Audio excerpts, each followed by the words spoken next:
हमारे साथ बात करने के लिए इस समय मौजूद हैं बीजेपी के राष्ट्रीय उपाध्यक्ष और जो कि बीजेपी के सांसद भी हैं और वरिष्ठ नेता हैं। सर, जिस तरह से पार्थ चैटर्जी की गिरफ्तारी हुई है, आज 20 करोड़ रुपए मिले थे उनके क्लोज एसोसिएट के पास। टीचर रिक्रूटमेंट स्कैम पे बड़े आरोप हैं। पार्थ चैटर्जी कोई टीएमसी के कार्यकर्ता नहीं है, मंत्री हैं सरकार में और ममता बनर्जी के काफी क्लोज एसोसिएट है। पहला रिएक्शन क्या देंगे आप पार्थ चैटर्जी की गिरफ्तारी पे?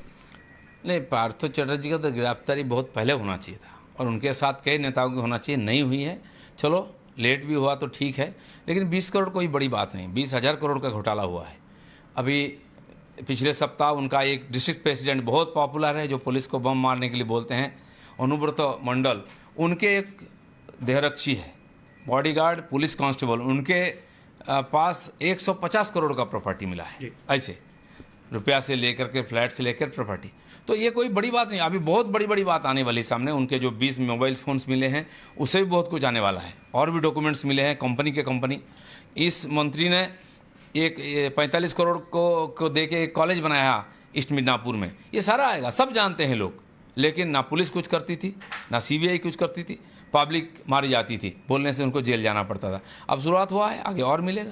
दादा, आपने कहा कि पब्लिक मारी जाती थी, टीचर रिक्रूटमेंट स्कैम तो था। जिन जिन बच्चों ने, जिन जिन लोगों ने एग्जाम दिए, उसके बाद एक तरह से जो ये घोटाला हुआ, एक तरह से जो वहाँ बंगाल का जो यूथ है उसके भविष्य के साथ के भी खिलवाड़ किया गया पूरा। बिल्कुल बिल्कुल। जिनको नौकरी दिया गया, अभी पिछले कुछ सालों से, 11 साल से सरकार आई है, जो भी रिक्रूटमेंट हुई किसी भी डिपार्टमेंट, पुलिस में, टीचर में, ग्रुप डी में, जो भी हुआ है, सब जगह घपला हुआ है और 10, 20, 25 लाख एक एक व्यक्ति से लिया गया है। जिन्होंने एग्ज़ाम दिया, अच्छा रिजल्ट किया, पास किया, उनको नौकरी नहीं मिली है।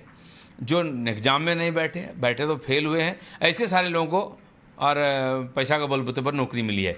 तो ये सारा तथ्य लोग जानते हैं। ये सारा लिस्ट भी आई है, एक एक एमएलए लिस्ट भेजा है, उसके आधार पर नौकरी है। पैसा उन्होंने लिया, खुद लिया, पार्टी को दिया और नौकरी उन्हीं का हुआ है। इसलिए ये सारा जो एसएससी का हेडक्वार्टर, उसमें ताला मार दिया सीबीआई ने। उसका जांच भी हुई, सारी तालिका और सारे पेपर भी उनको मिला है। मुझे लगता है उस पर जब कार्रवाई होगी और बड़ी घोटाला सामने आएगी। अरे लेकिन जब भी कोई भी सेंट्रल एजेंसीज किसी के खिलाफ भी एक्शन लेती है, वेस्ट बंगाल में टीएमसी के किसी नेता खिलाफ, ममता बनर्जी ये कहती हैं कि इनके खिलाफ जो है पॉलिटिकल अपोनेंट्स, जो है बीजेपी के जो पॉलिटिकल अपोनेंट्स हैं, उनके खिलाफ ईडी, सीबीआई, इनकम टैक्स को इस्तेमाल किया जा रहा है। इस बार भी यही कहीं ना कहीं आरोप लग रहे हैं। कल तो कहीं आरोप लग रहा था, परसों भी उनकी जो बड़ी आम सभा हुई, उसमें भी ममता बनर्जी, हम ईडी सीबीआई से नहीं डरते हैं, इससे हमको नहीं डराया जाएगा, हमारा रीड सीधा है, हम देख लेंगे। तो इस प्रकार धमकियां देते गए। लेकिन कल तक जो पैसा आया, अब थोड़ा स्टेटमेंट बदला है। उनका मंत्री बोलते हैं, महामंत्री बोलते हैं कि उस पैसा से पार्टी के कोई संबंध नहीं है, उस महिला से पार्टी की कोई संबंध नहीं है। लेकिन जिनके साथ संबंध है, महामंत्री और मंत्री, मुझे लगता है कल भी बोल दें कि उनके साथ भी पार्टी का कोई संबंध नहीं है। इस प्रकार जो चालाकी से बचने का प्रयास हो रहा है, बहुत दिन तक बचे, लेकिन आज मुझे लगता है कि और बचने का संभव नहीं है। गिरफ्तारी शुरू हुई है, अब लगेगा लाइन। ममता बनर्जी की भी जिम्मेदारी बनती है। बिल्कुल, सभी उन्हीं के इशारे पे हुई है। तीर वहां तक पहुंचना चाहिए।